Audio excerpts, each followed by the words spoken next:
I am eating now. Son aksyon ka fet kounya. E se son aksyon ki pral fet. Kom wap di sa? Vin apren sa jodi ya.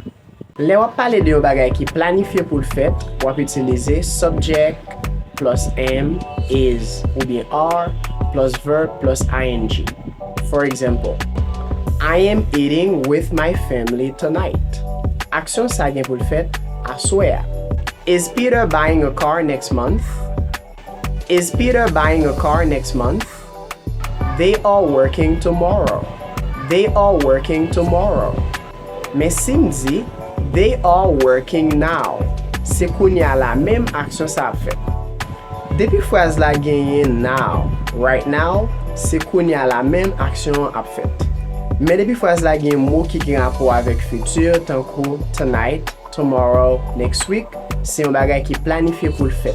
For example, Gregory is traveling now. Gregory is traveling next week. Ou pa oblige toujou mette yon marqueur de temps.